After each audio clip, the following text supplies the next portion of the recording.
அற்புத கீர்த்தி வேண்டின் ஆனந்தம் பெருக வேண்டின் நற்பொருள் குவிதல் வேண்டின் நலமெலாம் பெருக வேண்டின் கற்பக மூர்த்தியானேன் பொற்பதம் அணிந்து வாரீர் பொய்யில்லை கண்ட உண்மை.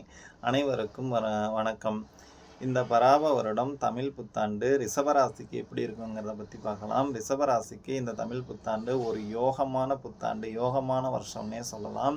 இந்த வருஷம் முழுக்க இவங்களுக்கு ரொம்ப யோக பாக்கியம் ரொம்ப நல்லாயிருக்கும். 11ஆம் இடத்துல சனி வர்றதும் 3ஆம் இடத்துக்கு குரு போகிறதும் மிகப்பெரிய ஒரு பொருளாதாரம் நல்ல அமைப்பு. பொருளாதாரம் நிறையா சேருங்கிற மாதிரியான அமைப்பு.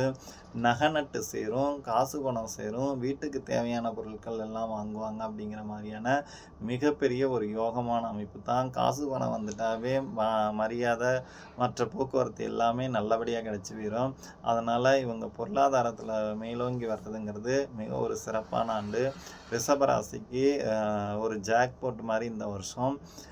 11ஆம் இடத்துல சனி வர்றதுனால உழைக்காமல் சம்பாதிக்கிறது, கடின பாடுபட தேவையில்லை அப்படிங்கிற மாதிரியான ஒரு நல்ல அமைப்பு தான் 11ல் சனி இருக்கிறதுங்கிறது.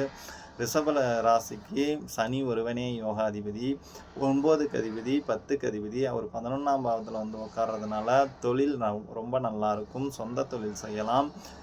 இடம் விட்டு இடம் மாறி போய் தொழில் செய்கிறவங்களுக்கும் இது நல்லாயிருக்கும். சனி வக்ரமாகாத காலங்களில் இந்த பலன் வந்து மிகப்பெரிய ஒரு அபரிவிதமான வளர்ச்சியை கொடுக்கும். சொந்த தொழிலில் ஒரு பெருசாக பாடுபடாமையே இவங்களை வந்து நிலைநிறுத்திக்க முடியும். அது மாதிரியான ஒரு நல்ல அமைப்பு. எல்லோரும் சப்போர்ட் பண்ணுவாங்க. வேலைக்கு தொழிலில் இருக்கிறவங்க எல்லாரும், வேலை செய்கிறவங்க எல்லாருமே இவங்களுக்கு சப்போர்ட் பண்ணுவாங்கிற மாதிரியான ஒரு நல்ல அமைப்பு தான் 11ஆம் இடத்துல சனி இருக்கிறது. அதே மாதிரி அந்த சனி பகவானை குரு பார்த்துருவார். கடகத்துக்கு குரு வரும்போது அந்த சனியை 9ஆம் பார்வையாக பார்த்துருவார். குருவும் சனியும் பார்த்திங்கன்னா ஒரு நிதானமான என்ன நடக்குமோ அந்த நடக்கிறதுக்கு தான் ஆசைப்படுவாங்க. அது எல்லாமே நடந்துடும் அப்படிங்கிற இந்த வருஷம் அவங்க நினைக்கிறதெல்லாம் நடக்கும் அப்படிங்கிற மாதிரியான ஒரு நல்ல அமைப்பு. ரிஷபராசிக்கு ஒரு யோகமான அமைப்பு. 3ஆம் இடத்ததிபதி பலமாக இருந்து, ஏன்னா ரிஷபத்தில் சனி சந்திரன் உச்சம் பெறுவார். 3ஆம் இடத்துக்கு குரு வர்றது அப்படிங்கிறது ஒரு நல்ல அமைப்பு. 3ஆம் இடத்தில் குருவிருக்க 3ஆம் இடத்ததிபதி பலவானாக 3ல் உச்சிரும் தோன்றும் கருணபூசண பலன் சொல்லி இருப்பான் சுகமாக அப்படிங்கிற மாதிரி ஆடை ஆபரணங்கள் சேரும், நகநட்டு சேரும் அப்படிங்கிற மாதிரி எடுத்த காரியங்கள் இவங்க முயற்சி செய்கிற அத்தனை காரியங்களும் வெற்றி அடையும் அப்படிங்கிற மாதிரியான ஒரு நல்ல அமைப்பு தான் 3ஆம் இடத்துக்கு குரு வர்றது அப்படிங்கிறது. இந்த ஆண்டு ரிஷபராசிக்கு ரொம்ப யோகமான அமைப்பு. குருவும் சனியும் ஏற்படுத்தி கொடுப்பாங்க அப்படிங்கிறதுல சற்றும் சந்தேகம் இல்லை. அதே மாதிரி இந்த வருட இறுதியில் ராகு கேது பயிற்சி இருக்குது. அந்த ராகு கேது பயிற்சியிலையும் கேது வந்து குரு மேலே உட்கார்றதுங்கிறதுனால அது கேல யோகம்னு சொல்லுவாங்க. அதுவும் கோடீஸ்வர யோகம் தான். உச்சம் பெற்ற குரு மேலே கேது வந்து உட்கார்றதுனால எந்த கெடுபலனையும் செய்யாது. 3ஆம் இடத்துல கேது நிற்கிறது யோகமான அமைப்பு தான். அதனால் 3ஆம் இடத்துல கேது வந்து நிற்கிறதுனால ஏதாவது பாதிக்குமானா அதெல்லாம் எதுவும் பாதிக்காது. நல்லதொரு அமைப்பாகவே இருக்கும்.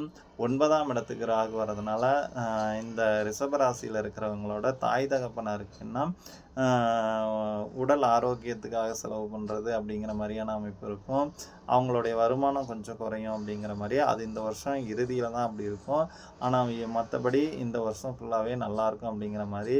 வயசானவங்களாக இருந்தால் கெண்டைக்கால் வலி வர்றது, மூட்டு வலி வர்றது அப்படிங்கிற மாதிரியான வயசான காலத்தில் இருக்கிறவங்களுக்கு மட்டும்தான் அப்படி இருக்கும். நடுத்தரவங்க இருக்கிறவங்களுக்குலாம் எந்த பிரச்சனையும் இருக்காது. ஏன்னா வேலைன்னு அந்த வேலை ஓடுறதுலேயே அவங்களுடைய இது சரியாக போயிடும்.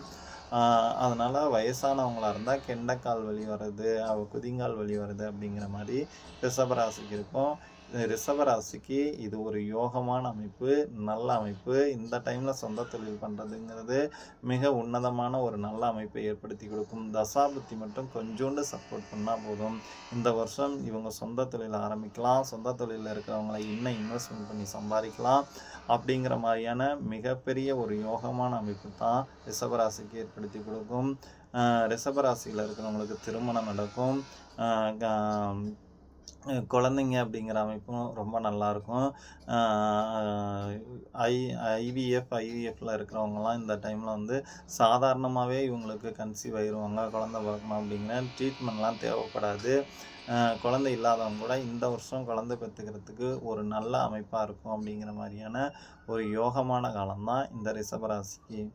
ரிஷபராசி நேயர்களுக்காக நானும் வேண்டிக்கிறேன். நெல்லுக்கு இறைத்தனில் வாய்க்கால் வழியோடி புல்லுக்கும் புசியுமாம் தொல்லுலகில் நல்லார் ஒருவர் உளரேல் அவர் பொருட்டு எல்லோருக்கும் பெய்யும் மழை. நமது நேயர்கள் ஆள்போல் தலைதலைத்து அருகது போல் வேரூன்றி மூங்கில் போல் கிளைகிளைத்து முதியாமல் வாழ்ந்திருக்க வாழ்கவென வாழ்த்தி அமைகிறேன். நன்றி, வணக்கம்.